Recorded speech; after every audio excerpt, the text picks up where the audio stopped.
Okay. Good morning, everyone. I think we are 10:05 right now. How is everyone doing? I know not everyone can speak because they're on mute. Hi, Marcus. Good morning. How are you, Danielle? Doing good. Good to finally meet you. Put a name to a face. I think I did that through podcast, but it's finally good to have you on. Yes, absolutely. So now help me out because I have you in my calendar as Danielle, but is it Grace? Okay. Well, my name is Grace Daniel. Okay, So, okay. yeah, All it's right. Grace So I was Daniel. So, 50-50. Okay. yeah, it's okay. It's fine. Some people call me Grace, so they call me Daniel, but I'm known by Daniel. But I love Okay. Grace. So you can call me Okay. Grace. That's fine. Gotcha, Grace. That's good. And you go by Marcus, right? Or do you Yes. like Uh-huh. Mr. Maloney better? No, Marcus is fine. Marcus is fine. Yep. Okay. I'm gonna stop sharing so we can see you on the big screen. Cool. Welcome everyone. Today we have an amazing man on our call. Uh, Marcus, Mr. Marcus Maloney. I'm really excited because I listened to your podcast with the Bigger Pockets, and I was so happy to see like a father and uncle, someone like us doing what you're doing because Just we go don't and have a sit lot of us. down. And Go and sit down. I'm always around. And even when you look at many of the podcasts online, you don't see a lot of us there. So Mm-hmm. it was really, really inspiring to see you on the Bigger Pocket and all of the good nuggets that you gave in there. So I won't share too much of the story because Okay. we're here now. So this is gonna be like an interview style thing. I'm just gonna Perfect. throw random questions at you, and throughout this call, you will have interactions as well. People will ask questions in the chat and I'll read them to you. And then later on, they can unmute themselves and ask you questions directly. Perfect. Well, I want everybody to know that I am very interactive. So if you have questions, feel free to let me know. If you want to say hi, feel free to say hi. Welcome, everybody. It's a wonderful day that the Lord has made on today, and we will have an awesome time here. So let's get started. Danielle, thank you again for having me here. Thank you for inviting me to the group. Definitely excited about what you're doing and what we have going on today. That's awesome. So to get started, can you tell us a little bit about yourself? Like, who is Mr. Marcus Maloney? You know, before you started in real estate, and then take us through your transition into real estate. Because you have Okay. an interesting story. I didn't tell anybody that because I don't want to put it out there like that, but I want you to tell us about it.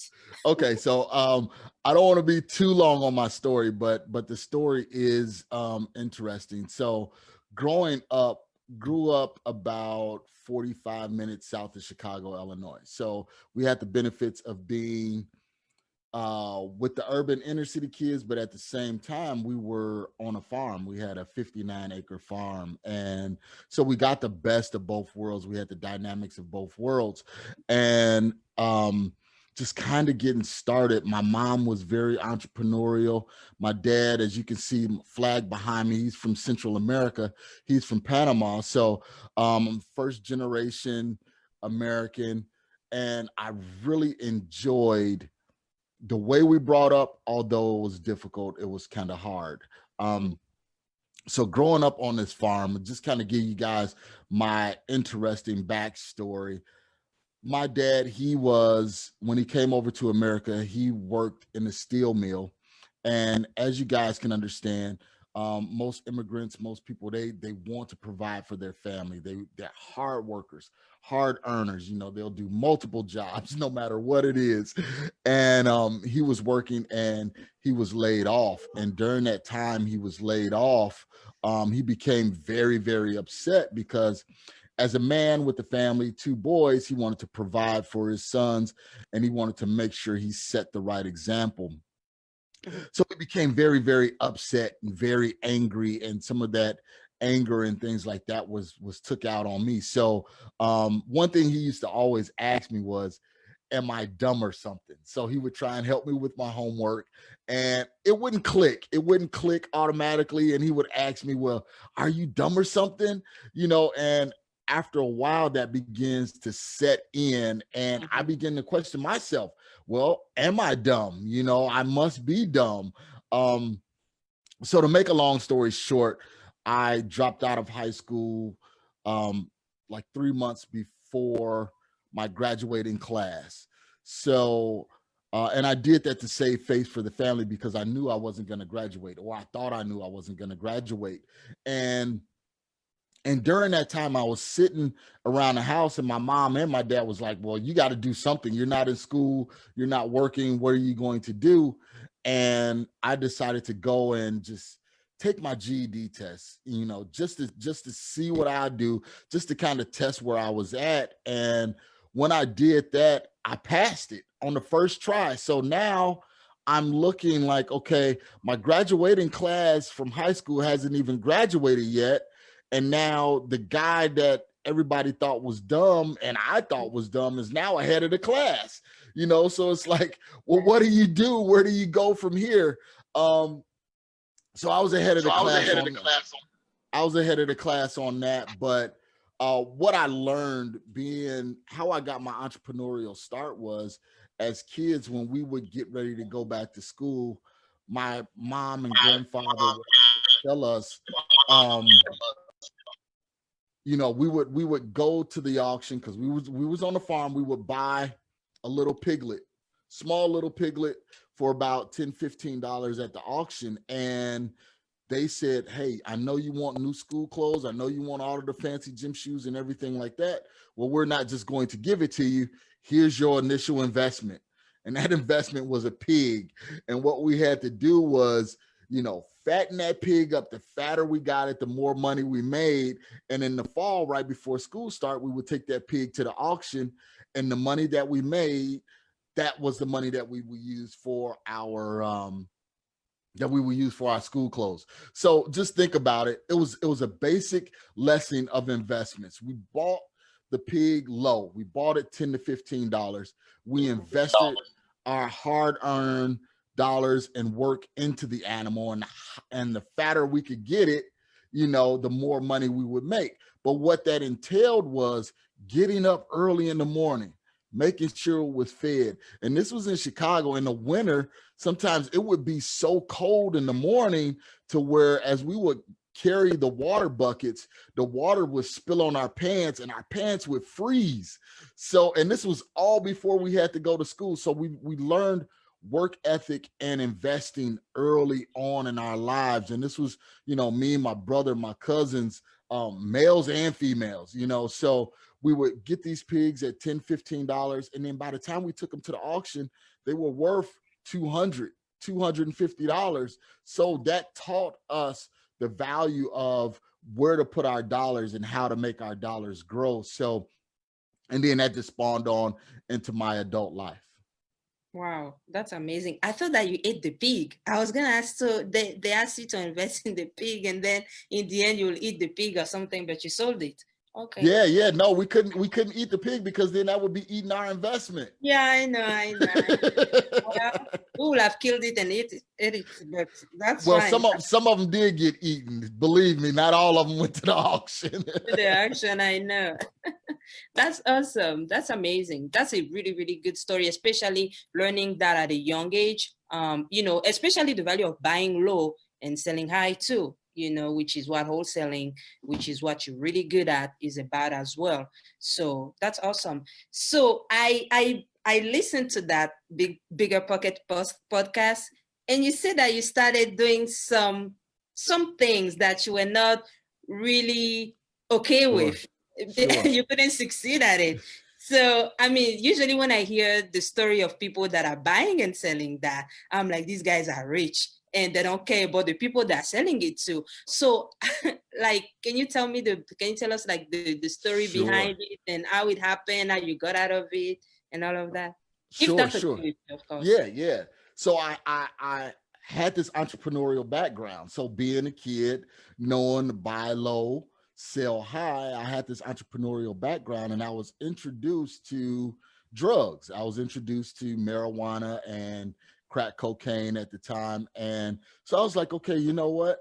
Same premise, same process. You buy low, sell high. So I was a failed drug dealer, to make a long story short. And the reason being is because I knew the premise, I knew how to invest, but my conscience didn't allow me to do it in the capacity that I wanted to do. I am always a big thinker. So everything that I do, I want to do it big. I want to do it expansive. So when I got into the drug industry, I was thinking, I don't know if you guys know who Nino Brown is, but I was thinking of, what, we're going to buy these properties. We're just going to run this section, of the area. We're just going to take over and flood the market, with all of these drugs and everything like that. But what happened was, how I knew it wasn't for me was I had someone break into the house and they stole our drugs, and we found out who it was.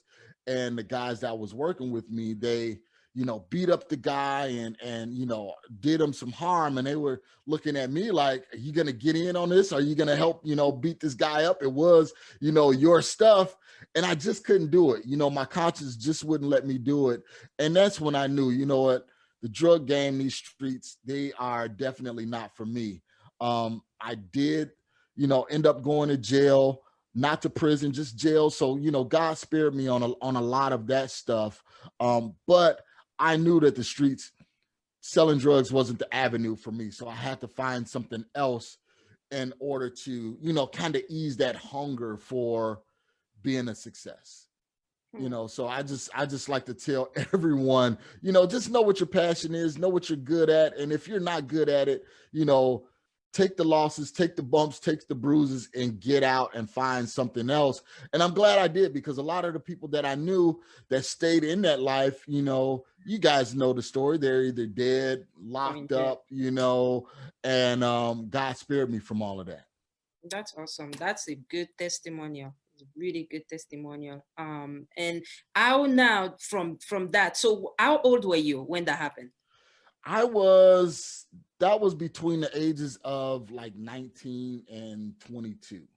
Okay. So it wasn't overnight. I mean, I stayed in, for a while, but I just couldn't, it just wasn't for me. It just wasn't for me. Ask, did you make any money in it? Yeah, I made money, but again, in that lifestyle, you make the money as soon as you make it, you spend it. So it's, you have to live up to what people portray, so you would go out and buy the gold chains, you would have the brand new gym shoes on, you had the nice cars, the nice rides and everything like that, but I was always a person that was more reserved then, so I didn't want to talk to people, kind of shy, kind of in the background.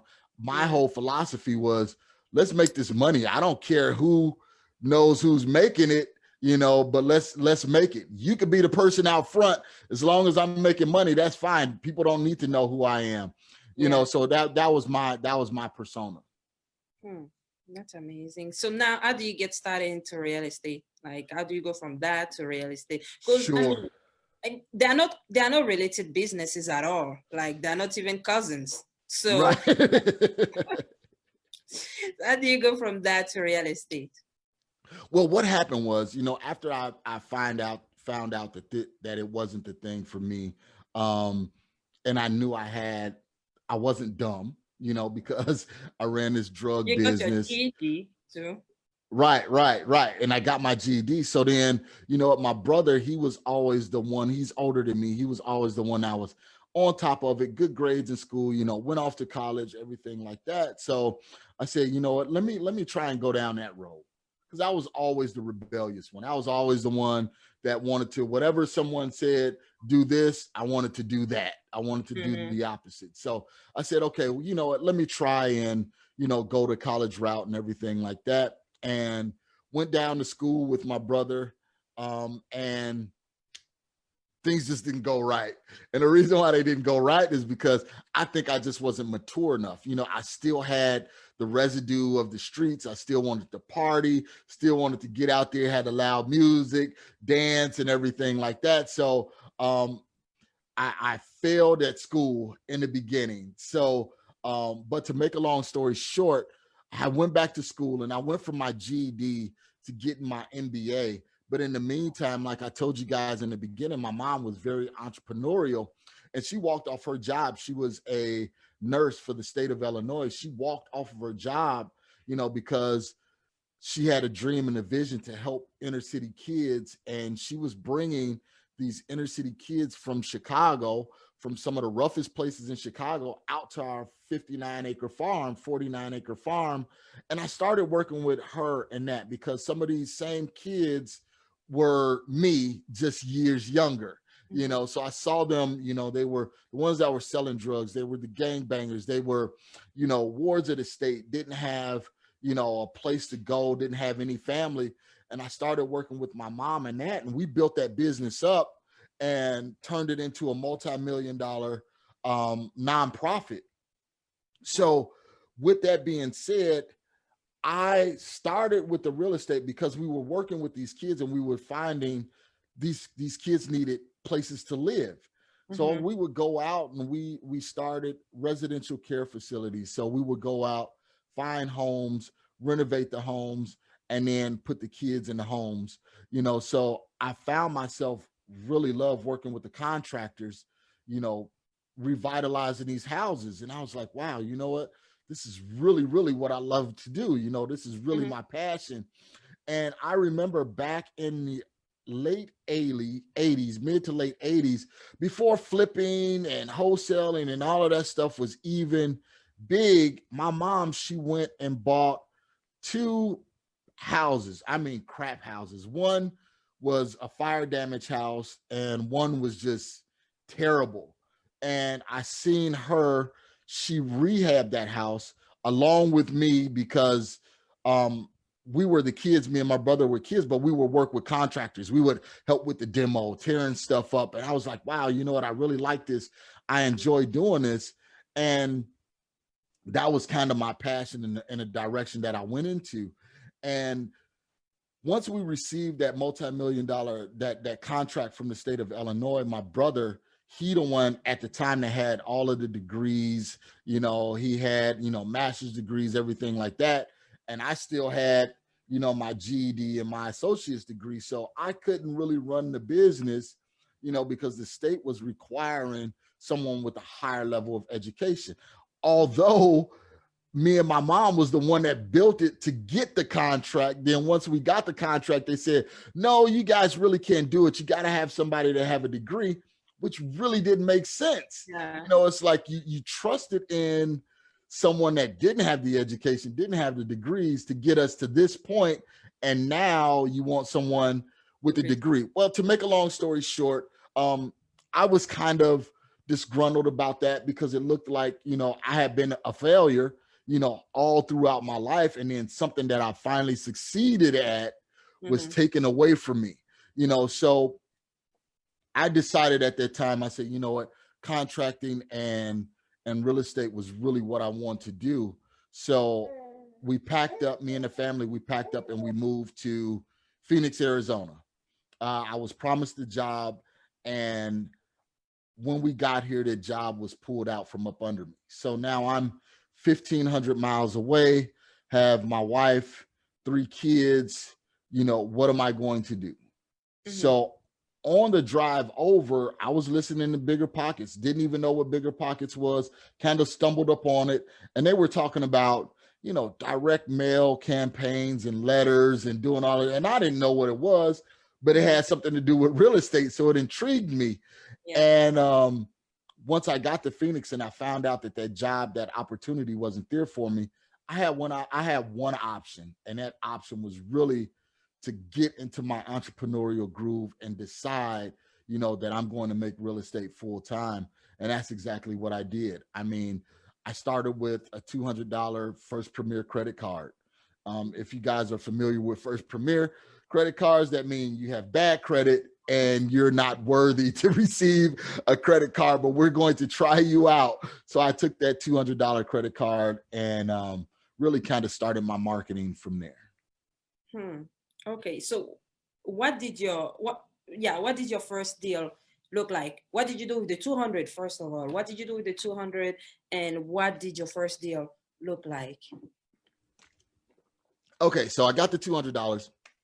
And again, I was listening to Bigger Pockets, and they said, send mail, find people that may be in some sort of distress and just send them a letter. Okay. So I went to listsource.com and I pulled a list. I didn't know Phoenix that well because I had just moved here. So I pulled a list and I just started handwriting these letters in the evenings. I didn't have any money for, big direct mail campaigns. So I took that $200. I bought me a notepad. Let me show you. Just Yellow bought me notepad. just bought me a yellow notepad, and I would just write on it, and I would stuff envelopes in the evening. And I know this story is kind of similar to other people's, but I would just write on this notepad and send these letters out. Well, I got a call from someone, and they were like, yeah, I'm interested in selling. So again, I really didn't know what I didn't know. So I went out to the house, met with the seller, walked the property, took pictures, everything like that, got the property under contract, and I sent it out to the small little buyers list I had. I had about 12 people on my buyers list, sent it out, and flop, nothing. It was just dead deal, terrible. I had people giving me a call saying, man, you don't know what you're doing. This is not a deal, so on and so forth. But I had one person to reach out to me. He said, you know what? I see you're out there. You're taking action. Come on in. Let's sit down and let's talk. Let me see if there's some kind of way that I can help you. And I'm saying this to tell people, if you don't know what to do, you still have to take action, because once you start taking action, the right people and the right resources will start coming to you. So I took action. He said, no, it's not a deal. But me and him, nothing transpired from that at first. Me and him kind of stayed in contact. I would let him know what I was doing. He was really becoming my incognito mentor, sort of speak. But all of a sudden, I had met this other guy, and me and him were talking, and he was saying, let me know if you get any properties, if you find any properties, and I will give you the proof of funds letter, and you write up the properties in my company's name, and we'll do the deal that way. So now, mind you, this took some months because I was going down to the courthouse steps, trying to meet buyers. Hey, I need help. I was doing whatever I had to do. And one Sunday, me and my wife was driving home from church, and this is the first initial deal. Me and my wife was driving home from church, and we got into our community, and I seen an open house sign. And me and her, we always like to go to open houses. So we went to the open house and just kind of walking around, and me and the realtor was talking, and I just told him, I was like, hey man, you know what? I buy houses for cash. Let me know if you come across any houses that, somebody needs to sell right away. He was like, sure, traded cards, and then that was it. But then the next day, that was on a Sunday. On Monday, he called me and he was like, you know what? I do know someone. There's a lady that's going through a divorce, husband left, she has no job, she needs to sell this house. And to make a long story short, we wrote the contract up. I talked to the guy that told me, hey, if you ever find anything, let me know. And we was able to get that deal. I made I think it was like $2,500 off of that. So it let me know that it was real. It let me know that it was possible. So then I really started digging in. I made a little bit of money from it. Now my $200, 10x to 2,500. So now I'm like, okay, let me see what I could do. If I could do that with $200, let me see what I could do with 2,500. So then 2,500, I kept writing offers. Now I'm working with this guy.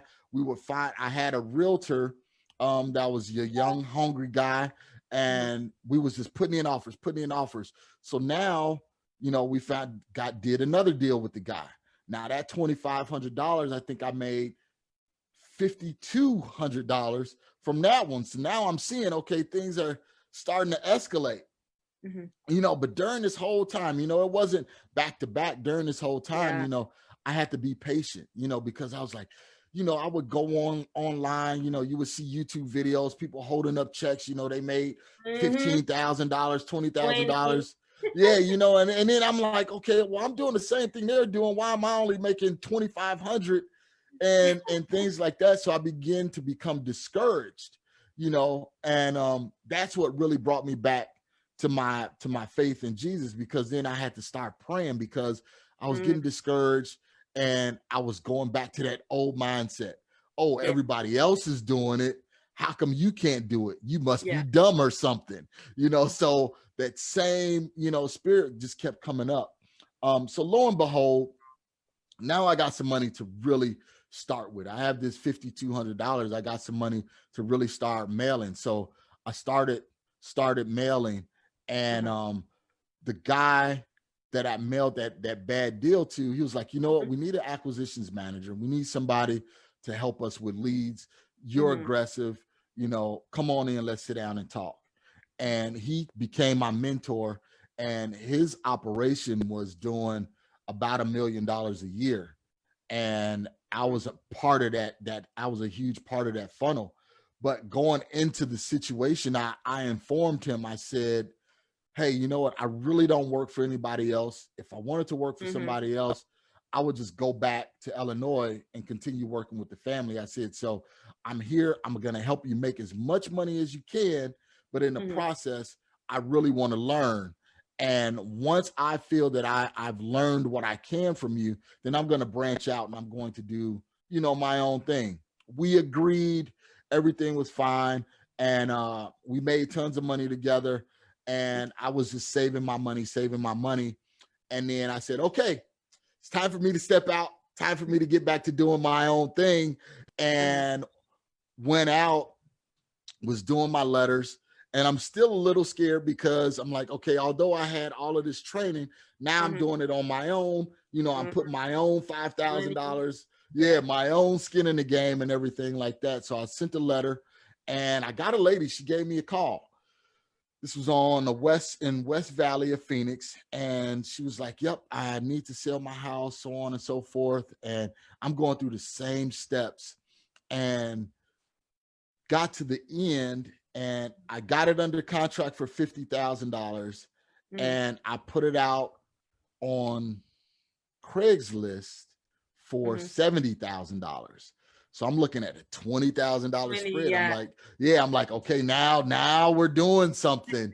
And put it on Craigslist. I mean, literally within 2 hours, I had somebody reach out to me and said, you know what, I want it. Oh, I'm excited. I'm like, okay, I got 20 grand coming in, you know, I can really do this. And to make a long story short, that's really how I got started. I mean, there was a lot of steps in between. But yeah, it was just perseverance and persistence, you know, really getting out there and doing things. You know what? Your story is so similar to mine. When you were talking about you writing up the letter by hands, I remember when I first started, I was still a senior in college, right? And I would go to school, go to my 2 jobs, and come home and write like 200, 300 letters at night. And my big brother was laughing. You know, was like, like, what are you doing? What you doing? You know, writing, you know, buy houses cash.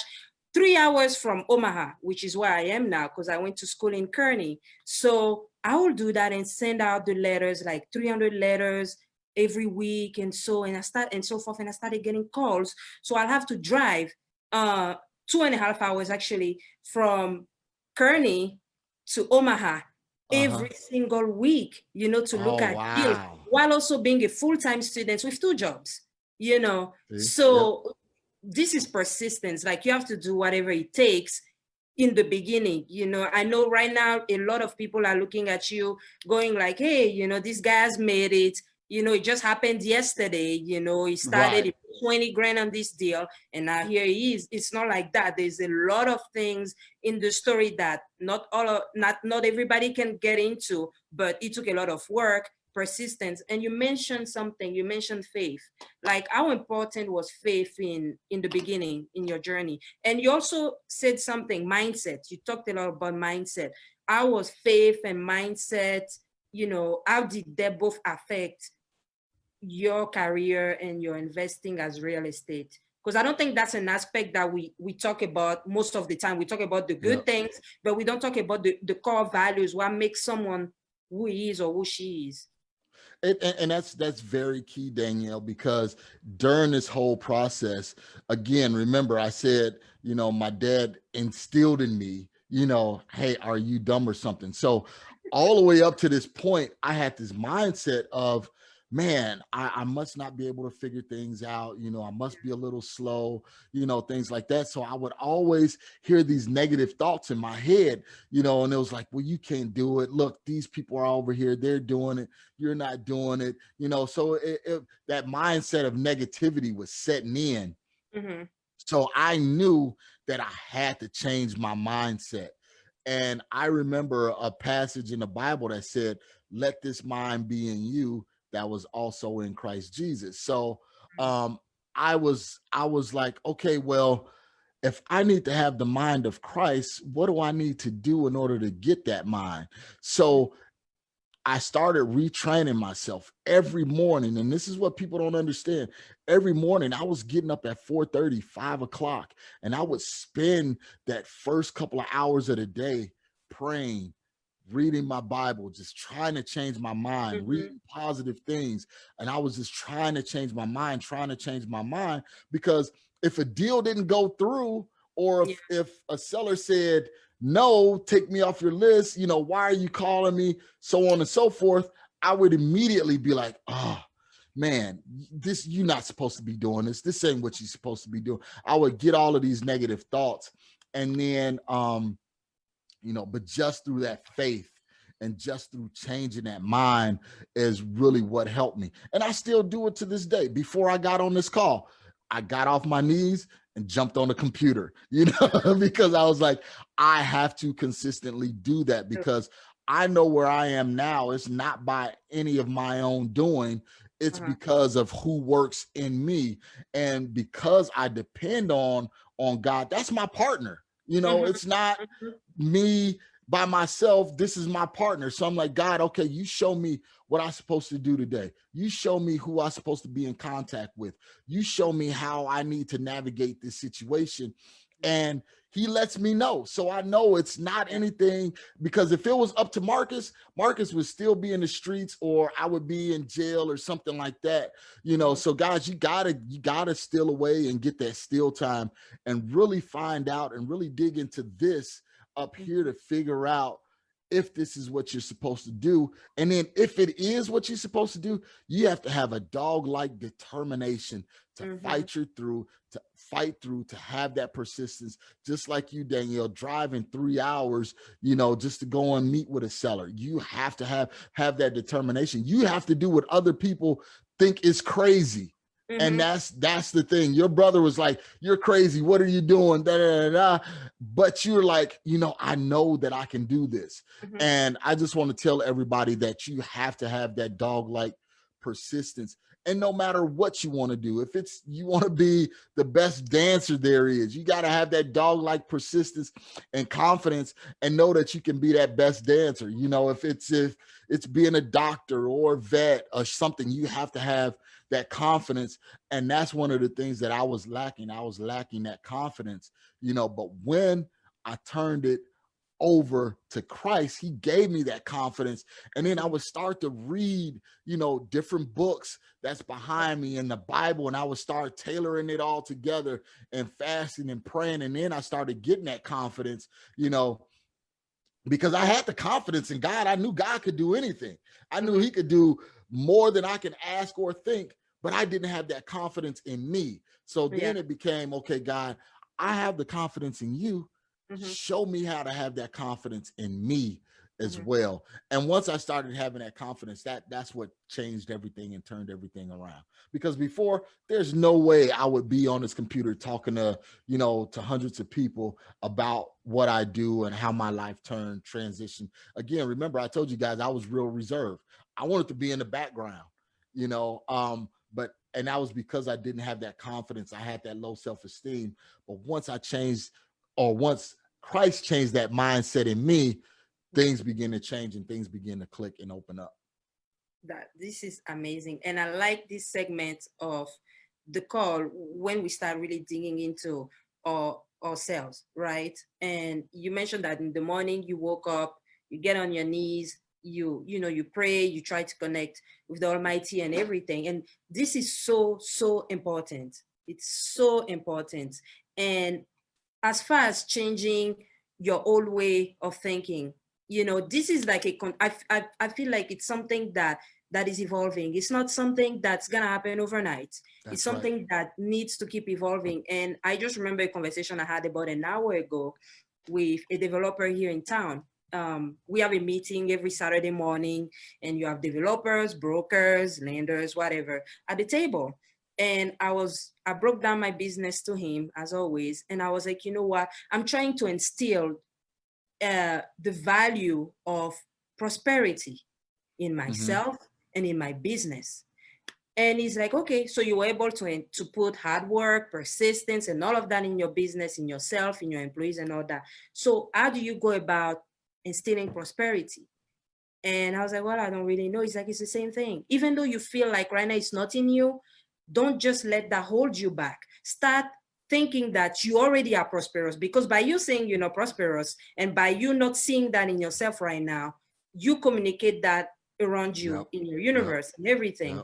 And I just caught myself right there. I'm like, shoot, how come I never thought about that? You know, that this is something, that this is the way it works, right? And it brought me back on the way back to the office here. I was like, you know what, I need to get down to that, to put that in myself, to pray about it, to let that be part of me now. And you know, the result will show as you know, you put the time in, you still put the time in every day, every morning, to put that in yourself and to connect, you know, with the Almighty in order for you to become a better person. And I think that's something that every business person or any entrepreneur should do, because sometimes we just think it's just the outside things, you know, it's just going to happen from the outside, but nothing can happen outside if you don't work on it yourself first. That's right. Because I'm a strong believer that, you know, true, the Almighty will do its part. He's going to put everything that he needs to put in you, but you also have to take action. You have to ask for it. And then when it comes, you have to get out there and do what he gave you, you know. So very true. Thank you. I thank you for that, for bringing that up. So I always tell people things are created twice, you know, everything that is created, everything that you see was created once before. And what I mean by that is when you look at a building being constructed, first it's constructed up here. That developer can see that in his mind, and then he drafted out on paper, and then he begins the physical construction part of it. So everything is constructed in the mind first. So if you guys, you know, are thinking low thoughts, if you guys are thinking, you know, lack and disillusion and things like that, that's what you're going to create, because you're creating it in your mind first, you know. So every thought that you think, you have to make it a thought of something positive about you, about your situation, about what you're doing. You can't harbor the negative and think you're going to produce something positive, you know. So whatever you think, that's what you're going to become. So guys, it's not just the saying, it's not, you know, whatever you think you're going to become is just a cliche. No, it's the truth, because once you start thinking that, you start to materialize that, you start to take steps towards becoming that. Because one of my confessions is every morning, I am a multi-million-dollar real estate investor. You know, and that started way before the $200. Guys, me and my family used to be so broke to where we was budgeting our overdraft fees. So we knew we had up to $200 in overdraft fees. So it was like, okay, we had zero, but we still got $200 left to go, you know, in overdraft fees. So I'm just here to tell you guys, and just to be a witness to you, that where you are now, you don't have to be. I always tell people, start with the little that you have. God has given us a little, you know, and you have to start with that little. You know, you read the Bible or the Quran or whatever, and every story of prosperity, it starts with something small. You know, a tree starts with a small seed, you know, and God has given each one of us a seed. You have to identify what that seed is in you and then start to cultivate that seed. So you have to start planting that seed. You have to start putting dirt on top of that seed. And that dirt is getting up, studying your craft, working on your craft, being around the people that you want to emulate and be like. You know, you just have to put in the work, and then you will start to see the buds start to produce. I have on my vision board, I have a plant, the cycle of a plant, and it shows from seed to a bud to a sapling, you know, to a small tree, all the way up to a big tree. And I have that because I'm just reminding myself that it's a process. It's a process. And through that process, some dirt is going to be thrown on you, but that dirt is really going to help your roots spread and help you to get that firm foundation. That way, when you do become that mighty oak tree, things can come, can attack you, can try and trim off limbs and everything like that. But if these roots and that foundation is strong, you're going to continue to grow. You know, so guys, you have to start with that firm foundation, and you have to start with that mindset. And that foundation is really within you. You have to start with that one little seed that is within you. Yeah, you couldn't have said it better. This is awesome. This is amazing. Hey guys, I'd like to remind you that if you want to ask Marcus a question, feel free to either post it in the chat or to unmute yourself throughout the call, and then, you know, we will, you can ask him directly. So Marcus, where are you at today? What does your business look like today? You know, who do you have on your team? What type of deal do you do? Also, I'll throw that in there. How many rentals you got?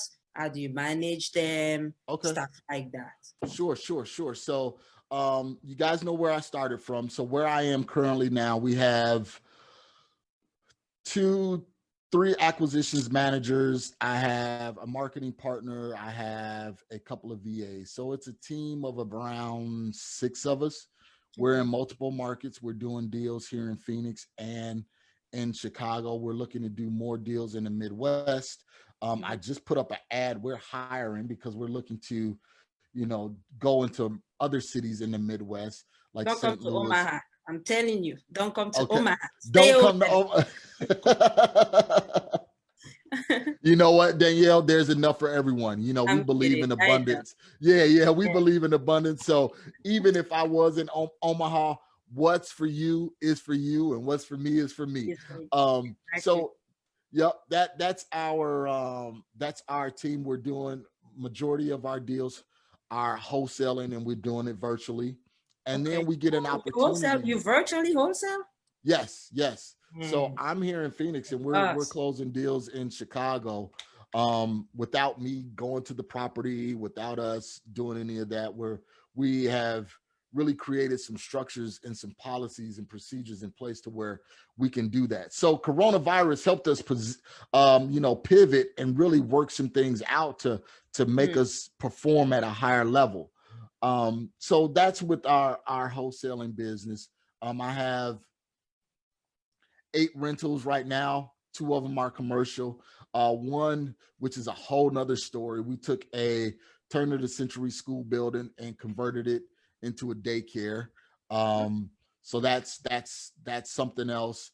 And where we're going, again, like I said, we want to just be in multiple markets, doing deals, no matter where it's at. And my whole goal really is to take what I know and help and instill that into other people. That's awesome. Marcus, for the people on the call that don't know what wholesaling is, do you mind breaking it down? Sure. For them, how they can get started in wholesaling, and what goes through it, and how much you can earn, stuff like that. Sure. So I'll make it brief, but you guys, you can go to my YouTube channel, which is MRCS Maloney, and I have tons of videos up there where you guys can see the whole process. I explain it nuts to bolts, but basically it's you do marketing, you're looking for distressed sellers. A distressed seller may be someone, like I said before, that's going through a divorce. They may be a landlord that's going through an eviction, or the property is vacant, or they had parents that passed away and now they inherited this property. So you're marketing to them and saying, hey, I am a cash buyer. I'm willing to buy this property from you with cash, but I need to buy it at a discount. So if the properties in the area are selling for $100,000, Mr. Seller, I can help you. I can buy this property as a discount, as is. You don't have to make any repairs. You don't have to do anything with it at all. We will buy it as is, but I need to buy it for, you know, 50,000, 60,000 versus 100,000.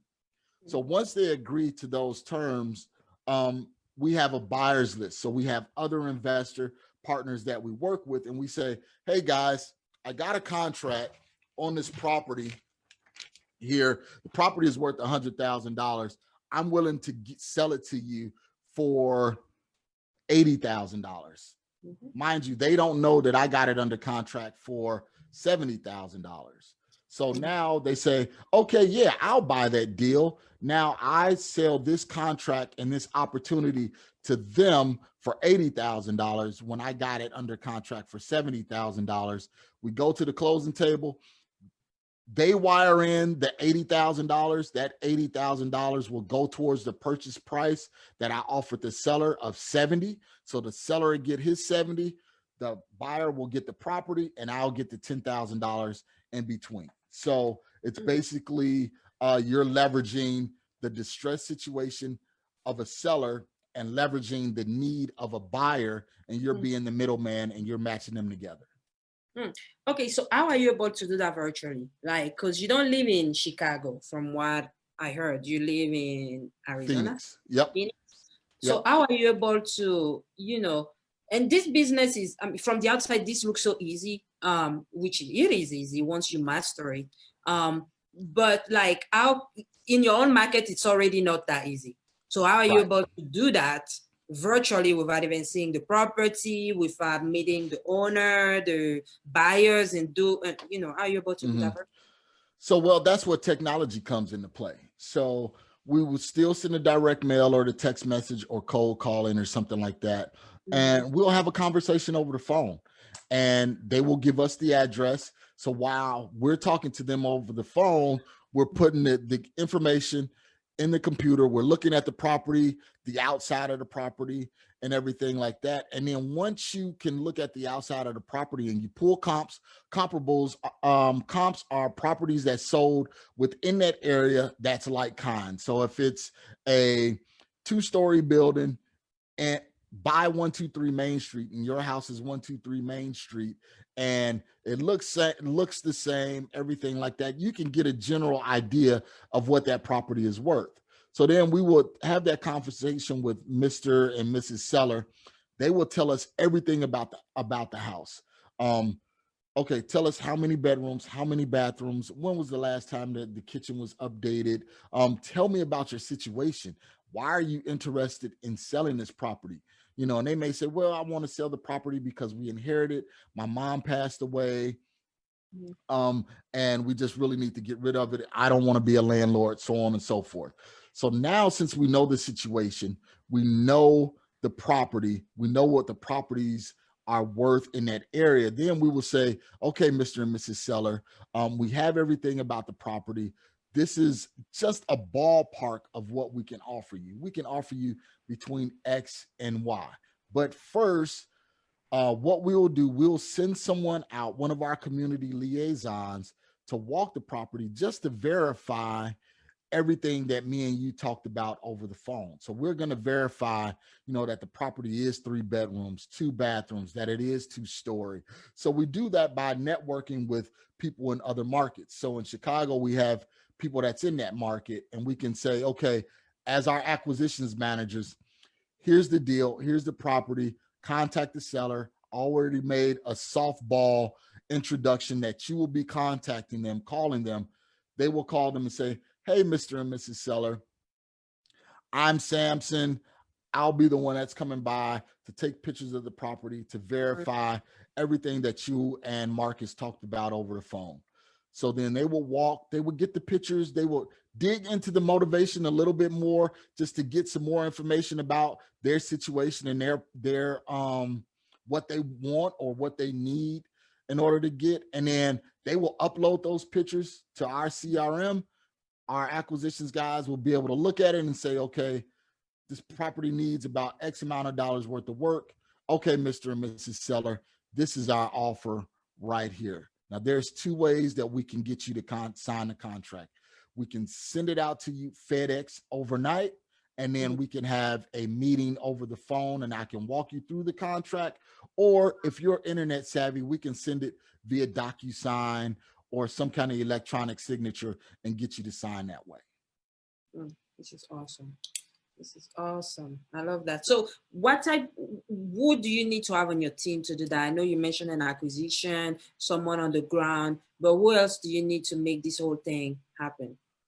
Really, that's what you need. You need someone to be on the phone. So let's just say if it was a team of just me starting over, it's me. Okay, I want to go. Yeah. Yep. I want to go to a virtual market. I want to go to Omaha. So what I'll do is I'll send my direct mail. I will pull my list, find out, okay, what area of Omaha do I want to market to? Now I'm sending my direct mail or text messages or whatever. People are now starting to contact me. I'm getting the information about the property. And now I'm like, okay, well, who do I know in Omaha that I can partner with on this deal that's in real estate that I can say, hey, this is what I'm working on. Do you mind going to take the pictures and everything like that? And if you have buyers in Omaha, we can work together on a deal. I'll say, wow, you know what? I do know someone in Omaha. I'll call Danielle. Hey, Danielle, look, I got this seller. This is the whole situation. Do you mind going to take the pictures? Let's JV on this deal and let's make some money. So you will say, yep, sure. Let me go out. I got all of the information, walk the property, take the pictures, upload everything. And now I can make the offer to Mr. and Mrs. Seller. And then I'll say, okay, Danielle, I got the property under contract. Or I can say, hey, Danielle, we agreed upon the price. I'm going to email you the contract. Can you go and meet with Mr. and Mrs. Seller, get the contract signed, and then email it back to me? So now we have the contract signed. Okay, Danielle, you're an investor in Omaha. You got buyers. Let's work 50-50. You know, if we can possibly make $15,000 on this deal, hey, you get $7,500, I get $7,500, and let's get the deal done. Yeah, this is awesome. This is amazing. I think it's a smart strategy for anybody that wants to start and, you know, wants to invest in another market or something. You just need to have someone on the ground, or I think you can also use like Facebook groups. You can. And ask who's in that market, got a lead or something or a deal. And actually, I just found out from my mastermind that there is a company that's willing. They're in about 30 states.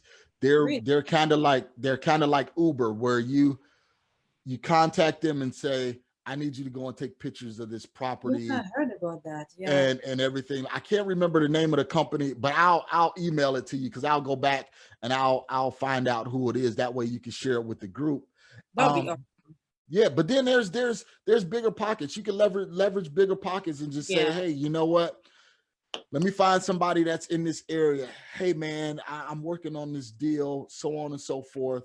Let's work together and see if we can get it closed. Yeah, that's awesome. Ooh, I got some questions in the chat from Pete. He says, what is your strategies? I don't really know what you mean by that, Pete. So you can either unmute yourself and ask, or you can clarify that in the chat. And then Talisha asked Danielle or Marcus, do you mentor others, or are you willing to? So Marcus, I think the question was for you actually. Marcus, do you mentor others, or are you willing to? I do, but I do it on a selective basis. So what I'll do, Danielle, I'll send you a link where people can they can get a 15-minute free consultation with me. And I do that because I want to make sure, you know, if people are really serious in doing it. So you can go to marcusemaloney.com, and actually in the header, you'll see free consultation. So you can click that, you can schedule a free call with me, and we'll see exactly what you need. And then after that, then we can make the determination on if I can help you, if I can provide the resources for you, because I don't want to say, yes, I can mentor you, and what I have is not something that you want. I want to make sure it's value for both parties. Yeah, that's awesome. And I will share that in the group later. Marcus, do you mind sending it to me once we're done, please? And Sure, then I will sure. put that in the chat. So you'll have his access to him there. As for me, I do not mentor. And for the sole reason of the fact that I'm really busy in my business, and I don't really have time to do that. So it's not because I don't want to, it's because I do not have the time to dedicate to mentoring someone right now. So good. Now I think the question from Peter was before you asked me about what is wholesaling. So I think you may have that. Okay. So I think that was his question. Okay. That makes sense. So what are since COVID started, like how has COVID changed your business, or, what did you add? What did you change that you were not doing before? So with COVID, what we were doing pre-COVID was most of our marketing was direct mail. Okay. And direct mail can be expensive. And then, so what we found out was we were still sending out direct mail, and we wasn't getting the responses back like we was before, because people didn't want people to come into their house and things like that. It was that whole fear factor. So what we did was we pivoted. We went from direct mail to doing more text messaging. Okay. Still reach a lot. You can reach more people, and it's a lot more cost effective. So instead of spending, $15,000, $20,000 in direct mail, we can still reach the same amount of people, if not more, for, $1,200 or $1,500. So that was the main way we pivoted. What do you use for texting? What platform? Texting, we use SlyText. Sly, okay. What's the rate? There's plenty of others. SlyText, I know you can get started with SlyText. I think it's like 300 text messages you can send for $10. Ooh. So for our budget conscious people, it's out there. You can definitely find resources. So there is SlyText. There is Sendi, SENDII. There's tons of text messages services. Only thing you got to do is just go on Google and text bulk text messaging services. Okay, that's awesome. I heard about SlyText, and I think I heard good reviews about that. So that's awesome. Amazing. Yeah, and also with SlyText, they have a feature that's called Sly Dial also. So you can call a phone number and their phone don't ring. It just goes directly to voicemail, and you drop a voicemail in there. So just like you, Danielle, I would program it to where everybody on here, 40, 50 people can receive a voicemail without their phone ringing. Their phone will just ding and see, wow, I missed the call. Let me listen to the voicemail. And then that voicemail will be me saying, hey, it's Marcus. I'm looking to buy properties in your area. If you're interested, press 1 to speak directly to, one of our service representatives, or press 2, to not be contacted. Okay. So that's RVM, right? Yes. Voicemail. Okay. Awesome. That's also a good strategy. It's cost effective as well. I know direct mail is when you start, you need to have a solid foundation before you start with direct mail, because it can be costly and you just don't know yet, so before you start doing that, have to be sure that this is the right thing. And I love texting. I think for us right now, compared to cold calling, texting is at I think 70% of our deals come from texting. So only 30% cold calling, which was a big shift for us, especially when we were looking at our cost per lead. Texting was a bit higher, but it was generating more revenue. So I think it's a good way to also market.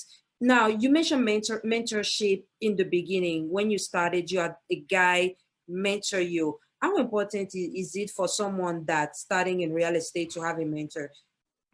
It's to me, it's very important. And the reason being is because it cuts the timeline for learning down. Mhm. Because yes, everybody can go to YouTube, they can go to Facebook and watch all of these videos and everything like that. But what people don't give you is those little nuances, you know, that is not shared in those YouTube videos. And then also when you come to a part where you're at a deal and you're like, wow, I don't know what to do, you know, in this situation, you can pick up the phone and have someone to talk to versus, okay, let me try and go to YouTube and see if I can find this. And then what you may find is not directly related to the situation that you're in. And then also it gives you that platform to see that if this person is doing it on such a large scale and he's doing the same or she's doing the same thing that I'm doing, then there's something that I need to try and tweak, you know, so I can get to that next level. So it dangles that carrot in front of you, you know, saying, wow, if this person is making $500,000 a year and I'm making $150,000 a year, we're using the same platforms, using the same systems, using the same text messaging. What am I doing wrong to where I can't get to that $500,000 plateau? And then that's where having someone that you can talk to will definitely help you out. I'll give you an example. I just talked to a person yesterday. He's out of Detroit, and I had a question about the text messaging because we're looking at tweaking some things with our text messaging. And I just picked up the phone. I said, hey, Phil, man, I don't help me out with this. I don't know if we should set it up this way or that way. He took 15 minutes out of his day and said, look, this is what you need to do. 1, 2, and 3, A, B, and C. And now I'm like, okay, cool, got it. I'm off and running now, you know, versus trying to, okay, well, is this the right way? Let me go on YouTube. Let me try and figure this thing out. So instead of me spending 3-4 hours or maybe even 2 to 3 days trying to figure out what system to use, why not ask the people, the professionals that's doing $1 million a year, well, what are you using? Okay, you're using it. That's what I'm gonna start using too. That's amazing. That and it's you're 100% right about that. I was as you were speaking, I was thinking about. You said that you were also in a mastermind, right? Yes. Okay. Do you mind sharing what mastermind it is? Yes, it's 7FF. What does that mean? What does that stand for? 7-figure flipping.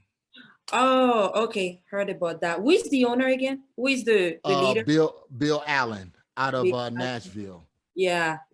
That's a pretty good group. That's a pretty good group. And they're doing market selective. They're selective. Like their whole mastermind is not to just let anybody join because they don't want to saturate what they're doing because they're giving quality content. So they pick, you know, certain markets. It can only be 2 or maybe 3 people in each market. But the content that they're giving it's amazing. You know, but they do have a lower scale, which is I'm in the 7FF altitude, but there is 7FF runway for people that is just getting started or that's doing, you know, a few deals a year and looking to bump it up. That's awesome. And guys, this is also a form of mentorship. The masterminds that you join, because when you are in the 7-figure flipping altitude, right? Is it altitude group? You have people that are doing maybe 10 times what you're doing, and you can approach them and be like, hey, you know, I mean, this market is what I'm doing. It's not working. What can I do to, you know, scale it? So sometimes it's not just the one-on-one thing. You can also be in a mastermind. A mastermind is a group of people that come together, you know, that sometimes are related in the same industry. Industry. And, you know, every mastermind is different. Some masterminds require you to be doing a certain level of deals, certain amount of money before you join. It all depends, but those also are a form of mentorship. And how important do you think that mastermind is in your real estate business right now? It's very important. And the reason being, one of the reasons is every Monday we have an accountability group. It's about 7 to 8 of us. And we're up. My mastermind starts at 6 o'clock in the morning.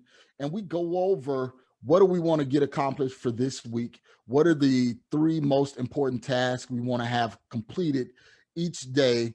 And we rate ourselves at the end of the week. You know, you have to have 80% or above. If not, you're held accountable by the other group members. Well, why didn't you, get to this point? Why didn't you finish what you said you was going to finish?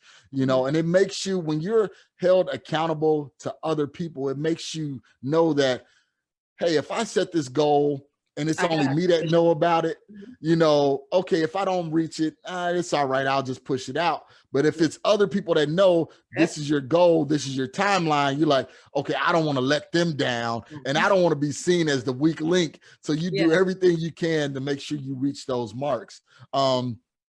That's good. And then not only that, these people are doing well above what I'm doing.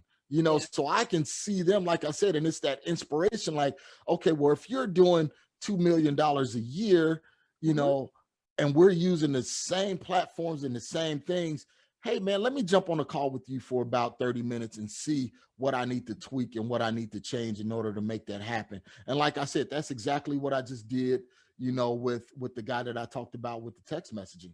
I just jumped on the phone with him and we talked. And these people are doing massive amount of deals. Yeah. This is amazing. And there's a cost to it, right? There's a cost to the mentorship. There's a cost to learning. Like when you go to college, high school, I don't know, maybe some high schools are free, but most of the time, I think, in Africa, in my country, at least, we have to pay to go. Same with college, it's not free. There's a cost to it. Like, what do you think about the investment that you had to make to join those masterminds? So the way I look at it is, if you want to be a doctor, a physician, what do you have to do? You have to go to college. You have to learn the foundation. Then you have to do it's not an internship. I can't remember what they call it for doctors. Isn't that, I forgot. I can't remember. The nurses on the call, or the doctors on the call. There's a name for that. Isn't that? I forgot. There's a name for it. Residency. There you go. Thank you. Yes, residency. Thank you. You have to do the residency, so you have to be hands-on, before you can technically be a doctor. And the reason why these masterminds are good, because they're taking that same premise, from these high-level positions, careers, and doing the same thing. So if I want to be a cardiologist, I'm going to learn my foundations as a doctor. I'm going to go to residency, but then I'm going to specialize in cardiology. So that's the same thing with masterminds. You're going to learn your foundations, but then if wholesaling is going to be your specialty, now you're going to be in a group and be taught by high-level wholesalers. And that's the reason why those masterminds are very important. It's things that they teach that I wouldn't even thought about, learning or even knowing why is this so important, and then again, it's being affiliated, and you are who you associate with. So if I'm associating with $1 million a year transaction guys, then guess what? Eventually I'm gonna get there. It may take some time to get there, but I'm being influenced, by those $1 million transactional guys. Yeah, this is awesome. That's well said. And there's, I think, CPN that says even as a nurse, you need to go to school and learn. So in everything, it never stops learning. You don't just get there and then you're there. Like I belong to the collective Genius. I don't know if you heard about that. Yep. Yeah, with Jason Medley. And I remember joining last year. Shoot, I was shaking, before joining it, because you got guys doing 200 deals, 300 deals. This year, I think there's a guy that did, was it 10,000 deals? And he's part of that group. And you're sitting right next to a guy like that. It's ridiculous, to get to ask him, what are you doing that's different? And then you can take it back home, and try to do the same thing. So definitely it costs, but I think in everything you have to invest something. It's either your time or your money or something else. And I do want to piggyback off of that, Danielle, because when the reason how I met up with 7FF is because I have a podcast. It's the We Love Equity Real Estate show. And I was interviewing these people, and this 7FF group just kept popping up. And it wasn't intentional. I wasn't reaching out to, never even heard of 7FF, but I was talking to these high level producers and they just kept saying, well, you know, part of our mastermind, so on and so forth. And these guests, I didn't even know they knew each other, you know, and I was like, you know what? So what are you doing? How are you, you know, being a high level producer? And they were like, well, I'm a part of this mastermind and everything like that. And I was like, I have to be a part of it. You know, I didn't know the cost or anything like that. When I found out the cost, I was like, you know, I got a sticker shock, you know, but I was like, you know what, I have to invest into where I want to go, you know. So if I have to invest, you know, $15,000, $20,000, but I know at the end of the day, it's going to push me to be a millionaire. Why not? You know, we invest $100,000, $200,000, you know, to go to college. And then sometimes you get out of college and you're still like, I don't know if this is what I want to do, you know, so you have to make that investment. And how important do you think it is for us as Africans and as Black people, you know, to I don't want to really teach mastermind or anything like that, but to belong to that type of groups, to, you know, to make our business grow? Because I know, I'll take my own experience. I was like, you know what, I'm good where I'm at. I know what I know. I don't need anybody else to teach me something. You know, I know my thing. I'm making my money. I'm okay with it. And, you know, I get into that mastermind and I see there are only like 4 of us, 4 Black people in it, which is funny. And we have 265 members. And I'm like, where are my brothers? Where are my sisters? You know, I'm the only Black woman in the group. So I feel lonely sometimes, but how important do you think it is for us to get in it, to get in or to get in an environment with people that are doing things that are bigger than what we're doing? Well, and that goes back to what we was talking about, Danielle, is you are who you associate yourself with. So as people, and I'm not just talking about Black people, Africans, or, you know, Asians or whatever, we're more comfortable being around people who look like us, talk like us, think like us, dress like us, smell like us. You know, that's our level of comfortability. But once we decide that, okay, yes, this is my level of comfortability, but I don't want to be comfortable right here. You know, I'm aspiring and I want to achieve more. So where do I need to go in order to aspire and achieve more? If this group over here is aspiring and achieving more, and that's what I plan to do, okay, family, I love you. You know, you still my dogs, we still together, but I'm going to go over here for a little bit, you know, and learn what I need to learn. And then that way I can bring it back, you know, to you guys over here, you know. But some people, they don't want to make that investment, you know, Danielle. Some people, you know, how many people have you come in contact with and said, hey, I want to be a real estate investor. I want to do what you do. And you tell them, hey, this is what you need to do. And then you follow up a week later. Did you do this? Well, no, I didn't do it because of this. I didn't do it because of that. You know, all of these excuses. And that's why I have that 15-minute free consultation, because I want to make sure I'm not wasting my time with a bunch of excuse makers, because my time is valuable, because I know where I'm trying to go. So those masterminds, getting out of that comfort zone is really, really important, because as long as you're comfortable, you're going to stay exactly where you're at.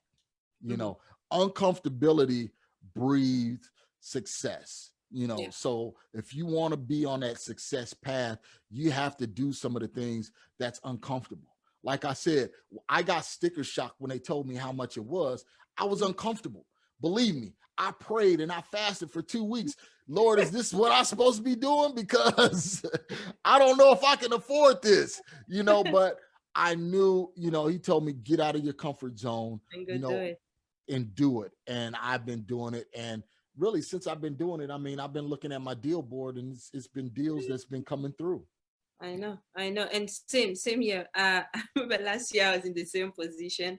And then I signed the contract in June. I think it was June 17 or something. While we were still in California, I locked up a deal and sold it for the same amount of money that I had just signed the contract for. See? And it was just ridiculous. I was like, shoot, okay. And it was just with one thing that a guy there named Kong, he does wholesale to millions. Him and I were just having a conversation after the event. And I was like, here's what's happening to me. He's like, but here's what you're supposed to do. It's very simple. Go do this, and that. And I just got on the phone, talked to the seller, talked to the buyer, boom, created that assignment fee, and he paid for the whole mastermind. And I was like, okay, now I know what I mean. And it was just it helped me just wake up to this. I was like, there's a lot that people are not gonna tell you, but this is important to do. I'm not gonna take too much time on that. If anybody but real quick, Danielle. Yeah. So just think if he wasn't in that mastermind, trust you would have let that deal go by. You would have been like, yeah, no. But you was around the right people, and he said, look, this is what you have to do, and you're assertive enough to say, okay, this person that's doing multiple deals told me to do this. I'm going to go and do this. I'm going to take action, and your action produced a result. So again, think if you wasn't in that affiliation with that person, you wouldn't have got that instruction. You wouldn't have took that action. You wouldn't have made that money. That is true. Even this morning with the mastermind in town, just buying, I invested maybe $6 to buy a coffee, but to be sitting around those guys that are doing development, brokers, and look at the nuggets I got, the prosperity thing that I promise you is gonna pay 10,000 times that $6 that I invested to buy coffee. So always be around the right people, and I think that's what it's about. And you guys, by just being here and hearing this, it's also an investment. It's an investment of your time, which I know you'll definitely get a lot out of. So if anybody has a question on the call, feel free to unmute yourself and talk to Marcus. I took I think an hour and 10 minutes of his time already. So if anybody has a question, please feel free to open up your mic and ask Marcus directly. I think we have 9 minutes or so left. So yeah, and guys, don't be shy. I mean, I'm very personable. I'd rather have the interaction instead of just talking. Let me know what you have questions about. And you're really cool, by the way. I didn't know it was gonna be this cool to talk to you. I could tell from the Bigger Pocket podcast, when I'm like, I hope it's gonna be as cool as this. And this was really good, really good. Well, thank you so much. You're an awesome human being. It's really awesome. Yes, I see. Z said, yes, the company that do take the pictures is called We Go Look. Yep, you got it. Thank you. I'm gonna take a note of that. We Go Look. Yep, WeGoLook.com. I think it's like $80 or something like that. I would say, only use them in extreme measures, but normally you can find somebody in that area that's willing to go and look at a property. That's awesome. I think we have someone that unmuted themselves. I see iPhone. You can go ahead and ask your question. iPhone.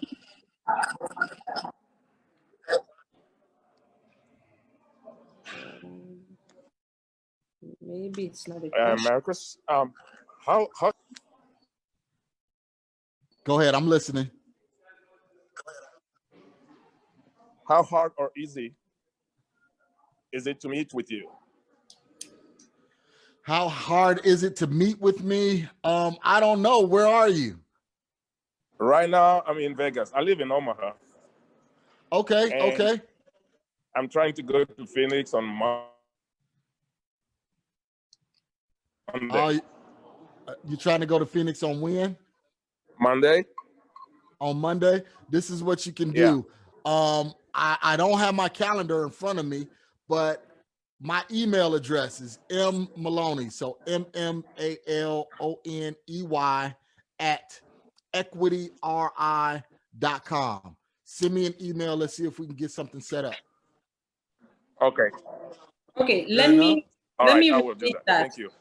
You said MMALONEY at equityri.com? Yep, that's it. So equity, R as in Robert, I as in iPhone.com. Okay, there you go. I posted that in the group chat. There you go. For you. Perfect. Tell me your name, iPhone. Tell me your name. My name is Blaise. Blaise? Blaise. Okay. All right. Yeah. Well, I'll be looking for your email, man. Okay, You thank in you. Vegas, so you must be making some money, huh? I'm telling you, I was gonna ask you that.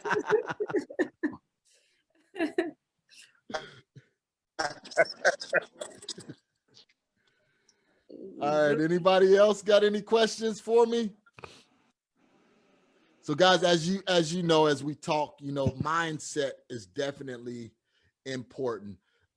As a people, sometimes we want something for nothing, but you have to invest in yourself. You have to invest in yourself in order to get where you want to go.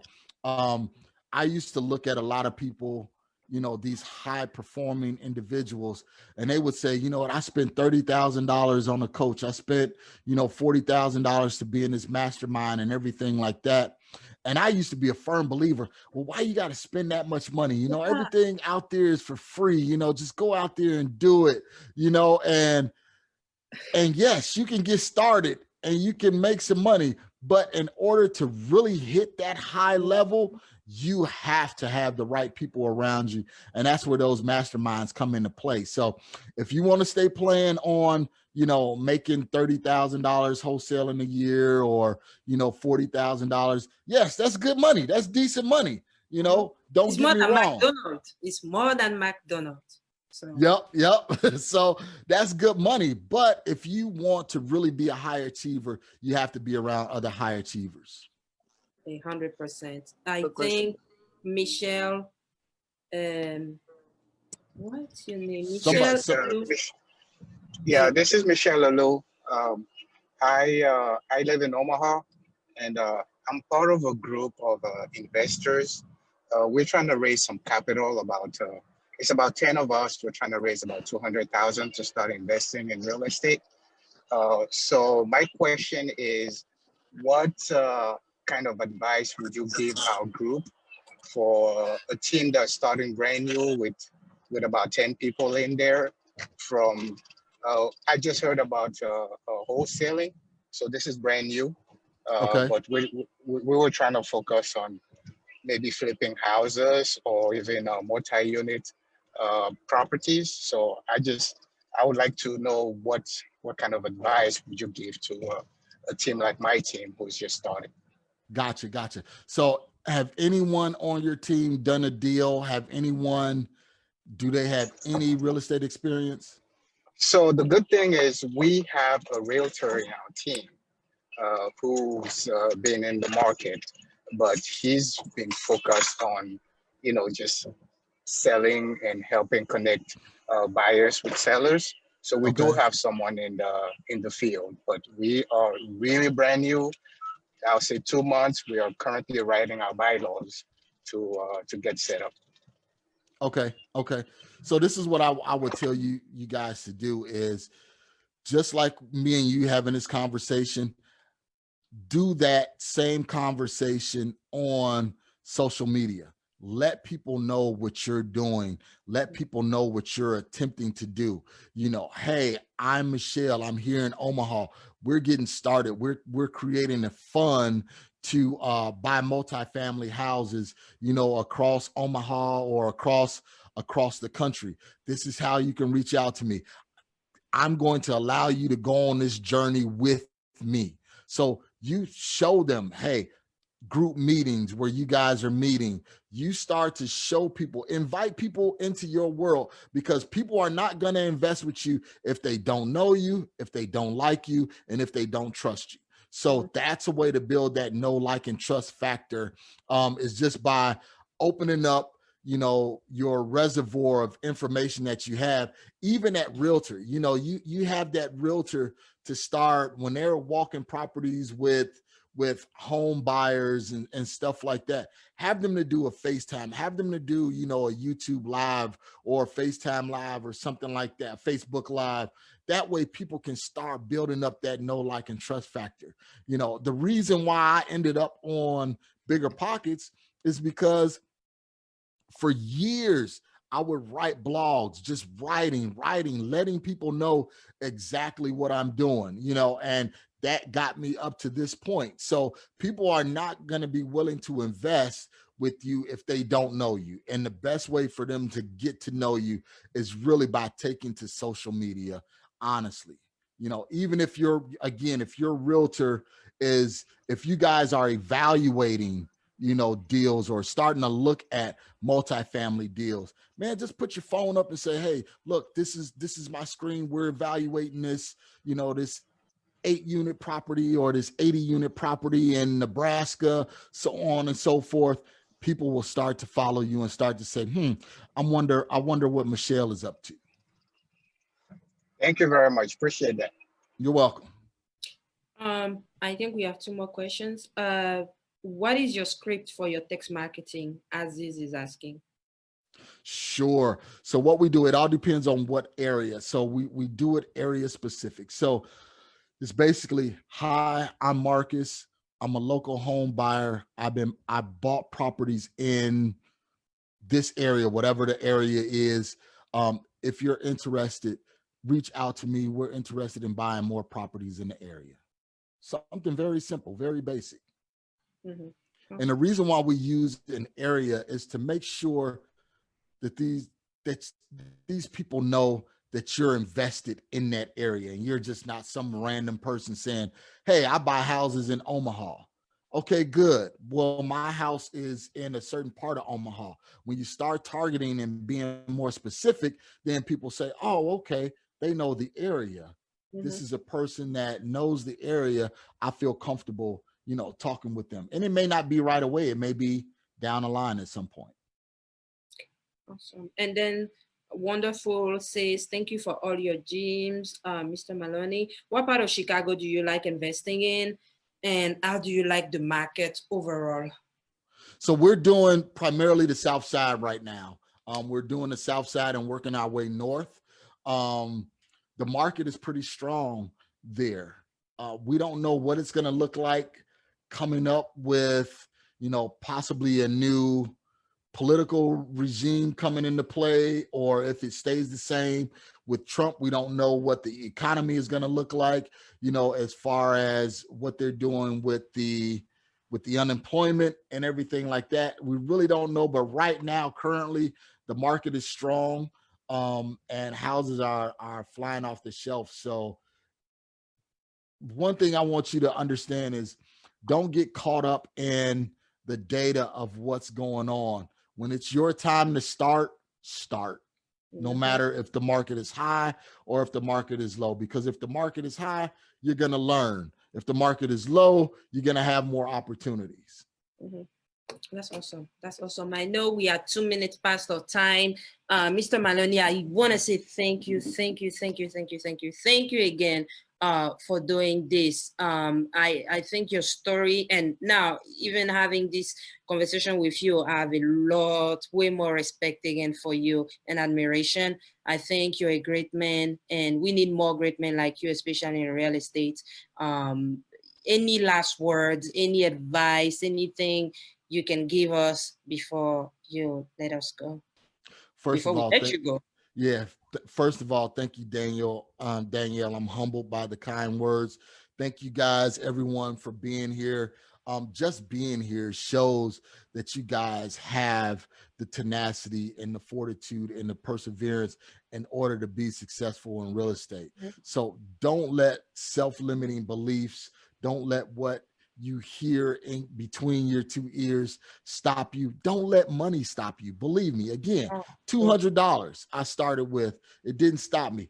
Danielle, I'm pretty sure you didn't start out with $100,000 or $200,000 to get started. You have to start where you're at, guys. Remember, start with a little bit, and that little bit will begin to grow. So just in parting, I just want you guys to remember, keep up with Danielle, keep following her. She's doing something great, guys. She's making some moves.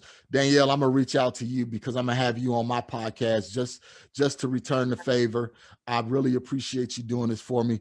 Guys, you can go to youtube.com FreeBIES/MRCS Maloney to get all kinds of free information regarding wholesaling. You can go to my podcast, which is on iTunes, Stitcher, everywhere, which is We Love Equity Real Estate Show. And come and support Danielle because we're going to have her on it. Danielle, I'm going to send you a link so you can fill out the form so we can get you on the show.